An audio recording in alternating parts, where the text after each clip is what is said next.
Good morning, everybody. Um, this morning, I'm going to attempt to tell you of a very interesting story that came to me back in about 2002, 2003, by a friend of mine who has since passed along. Um,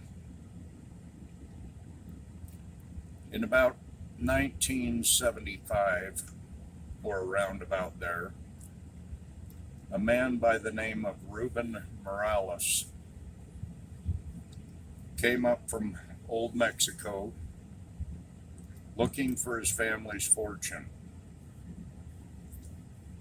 Ruben spent probably 15 years looking for any of the clues that were in the old cloth document that he had brought with him. The old cloth document was written in 1900 by Sylvester Prado. He was writing about a man by the name of Pedro Jose Salazar. Now, the reason I say I'm going to try and tell you this story is there's just so much to it. And I don't know how much of that I'm going to be able to pull up in my memory at this time. However, there is an article on Tuscoro.com that you can read a lot more detail. And I'll put a link in the end of the video.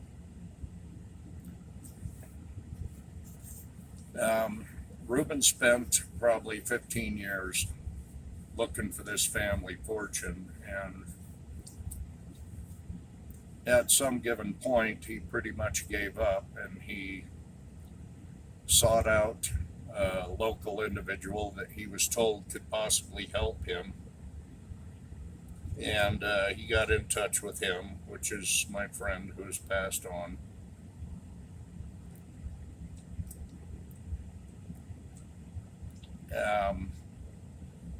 He shared the old document with him, and to my understanding, he had a map also, but the map wasn't necessary because he knew what area it was in.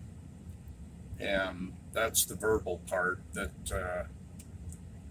I usually keep to myself so that the area doesn't get run over by weekend warriors.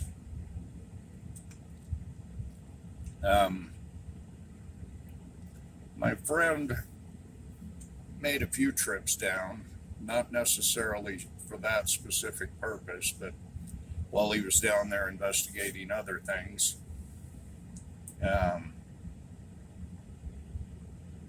he would keep his eyes open and never really come up with anything. Incidentally, what I mean by down there is basically the Arizona Strip.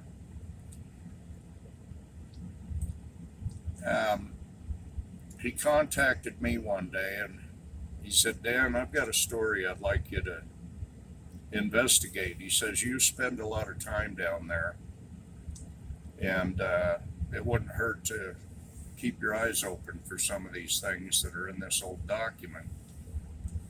And he relayed the story to me at first.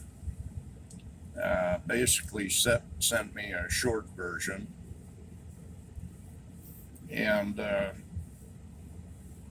we were planning another trip down to the strip investigating the Aztec navigation glyphs, which you can also find an article on Tuscoro.com, and I'll put a link for that also.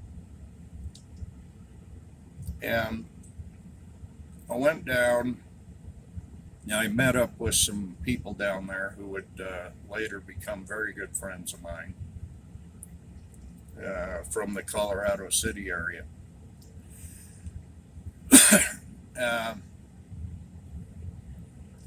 These were our hosts for the Arizona Strip because they'd spent their whole life down there. And I remember the first day that we took a break from the Aztec navigation glyphs and we decided to take a drive south of Colorado City. And I remember driving down the road and looking off to my left, and here's this big monument sticking out like a sore thumb. And I said, whoa, hold on, hold on. I stopped the truck and I said, what? I says, what the hell is that? And they all looked at it. Keep in mind, they'd been going down there their whole lives, and said, I don't know. I've never seen it before, which kind of shocked me. But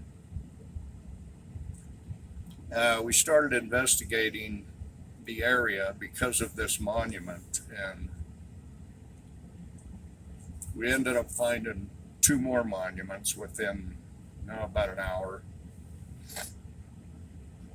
And I started to realize that some of the things that were in the story that we had just stumbled across. And after spending the day down there and investigating things and looking around, I called my buddy up and I says, hey, there's got to be more to this story. And he said, well, there's always more to the story. And I said, I got mad at him. I told him, if you either trust me or you don't. If you don't trust me, don't give me the story. Otherwise, give me all the documentation so that I can, thoroughly examine this story. And he told me that by the time I got back home, which at the time was up in Cache Valley, he would send me the whole story. And so when I got home, sure enough, he had sent the entire document. And I read through it, and the story is just absolutely fascinating.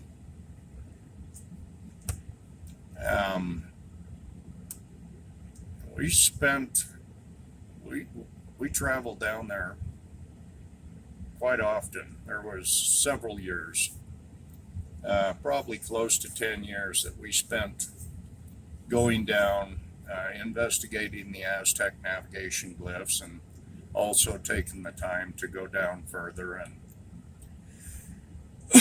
investigate this story that my friend had given me. Well, one day we were down there and we were looking for the corral that was mentioned in the document. And, you have to understand that there wasn't any people down there in this particular area until about 1852. So to find a corral, a reinforced corral, presumably made out of stone, if you find one, you've probably got the right corral, because there wasn't a corral around every corner. Well, one day I was down there with a friend who lives down in St. George, and we had our hosts with us, and one of them said, hey, he says, I know where some ruins are. He says, you want to go see them? I said, sure. And lo and behold, he takes us down to where this big monument is, and not far from it is where we end up. I get out of the truck and I'm looking in amazement because I know exactly what we're looking at. And it is Pedro Jose Salazar's corral. What else could it be? It was very clearly a corral. And I looked over at my friend and I said, this is Jose's corral. Well, there's instructions in the document, once you find this corral, that you place yourself in the center of the corral and you look in a certain direction and you should see certain things. And you can read the article and get more of the detail. I'm going to try and give you as much as I can. And over the years, we found some interesting things regarding this. In fact, things that we're not even sure are connected to this. I've also been looking for any remnant or any evidence regarding one of the lost cities. The one in particular that I'm looking for in that area is Abacus New Granada. In an old Spanish document, it said that it was their capital city. And I'm assuming that these cities are from the Roman era, because the Spanish didn't build these. Another one that you might be familiar with, probably not the name, but Tuntuntic, which was said to be their principal city, not their capital, but their principal city. For those of you who have not followed along, Tuntuntic is what is referred to today as Casa Grande of Nevada. And this city, or this archaeological discovery, was found at the north end of Lake Mead. Later, we come to find out that 5 miles of this city is buried under Lake Mead. And now might be a really good time to go down there and do some investigation, being somebody forgot to close the gate.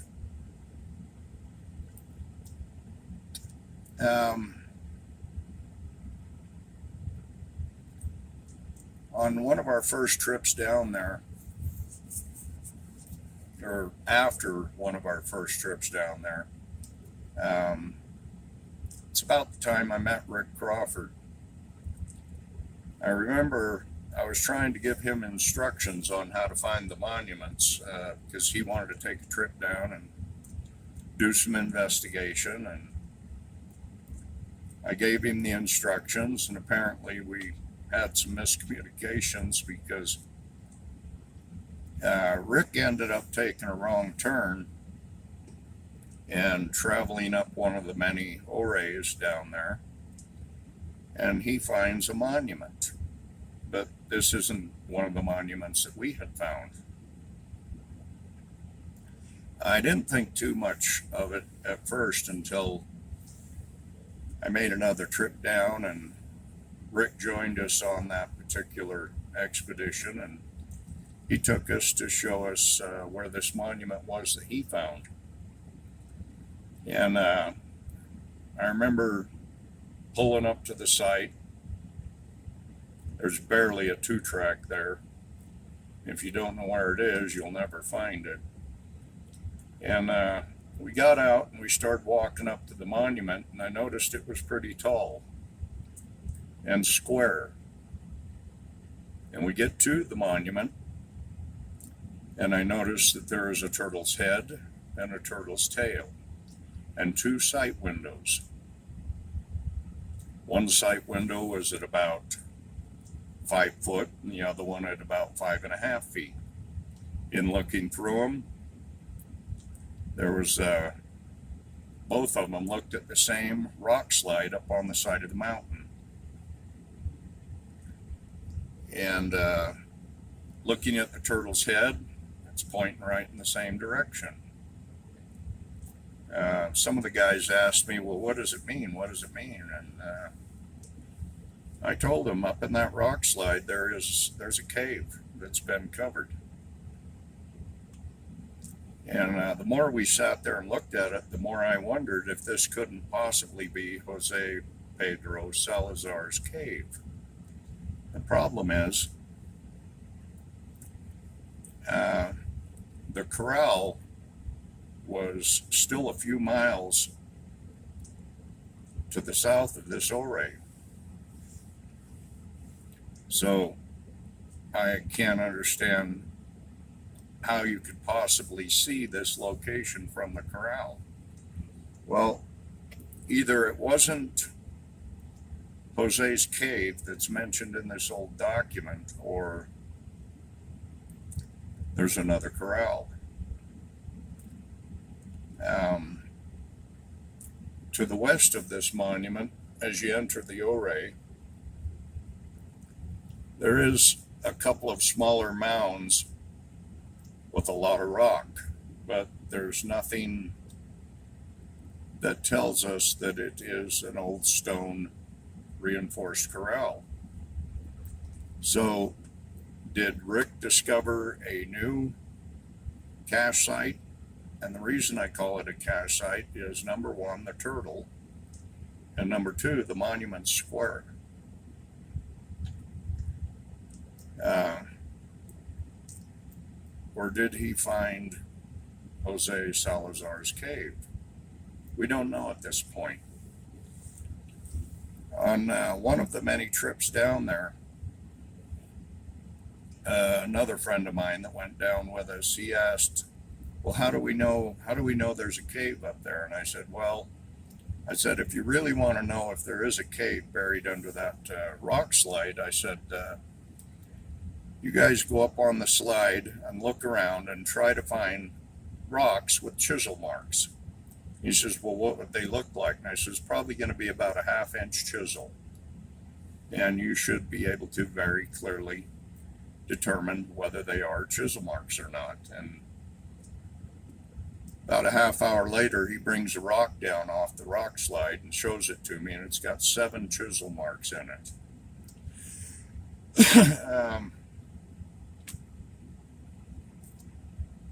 Pretty good evidence that there's something hidden there. Now, I can just hear some of you there in the background. Well, uncover it, uncover it. It's not always as easy as it seems. One day, Rick was up in about the middle of the rock slide, and I think he got a signal on his metal detector, and he started moving rocks. He had a pretty good hole going on. He stepped out of the hole for just a minute to, I don't know, look things over, whatever, and all of a sudden the whole rock slide starts sliding. If Rick had been standing in that hole, he might still be there today.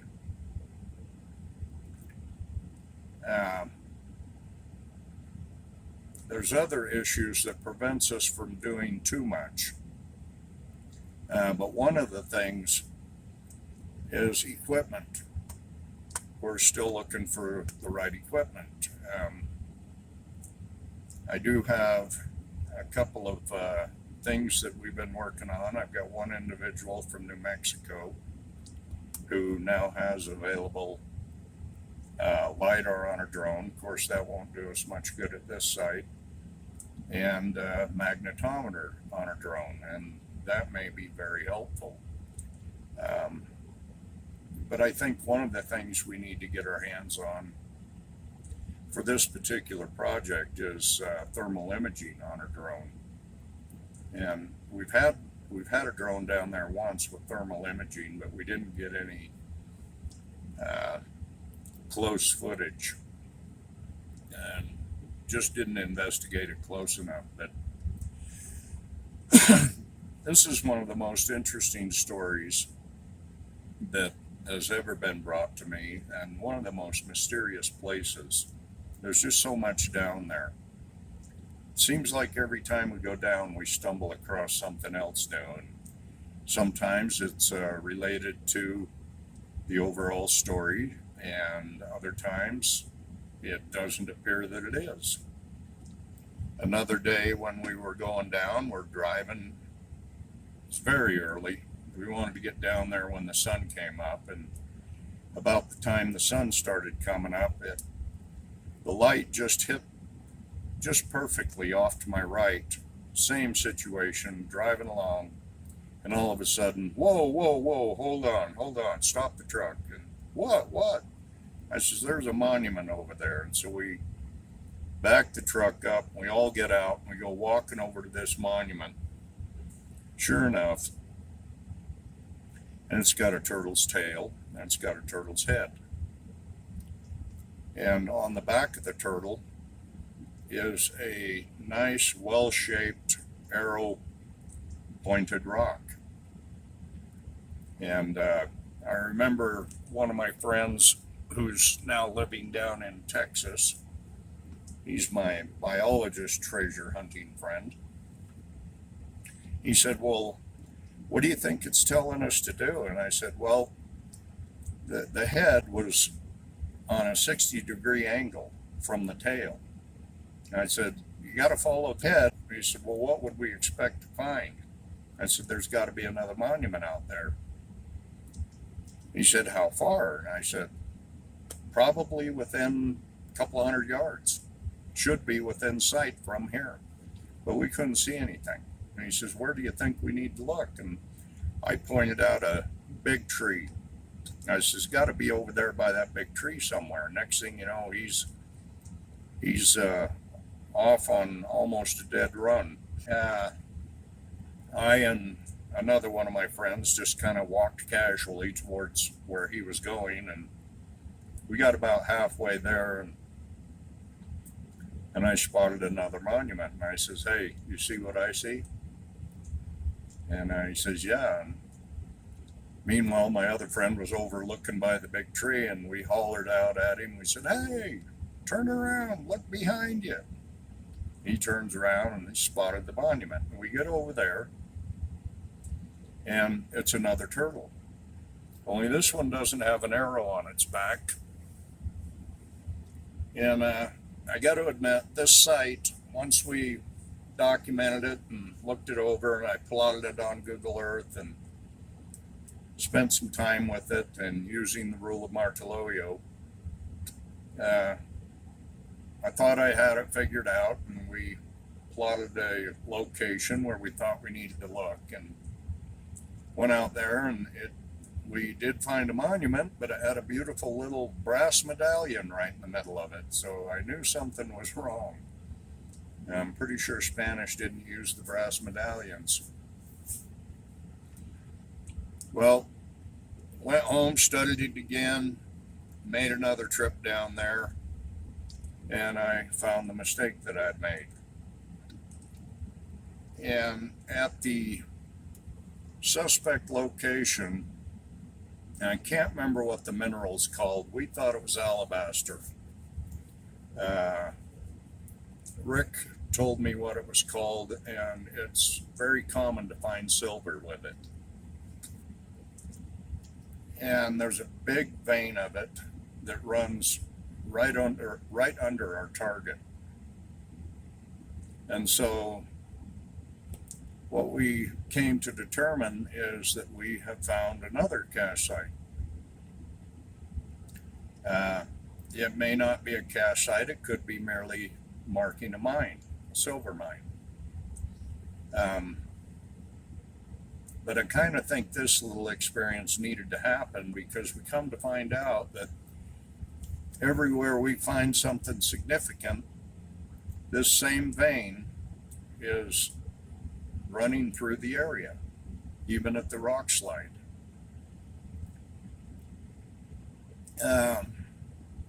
The latest thing that's occurred that's connected to this story, or to Pedro Jose Salazar,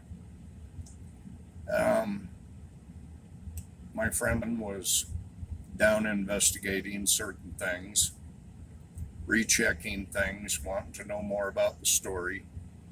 One thing I like about Rick is he doesn't quit. And that's the kind of person that I need working with me.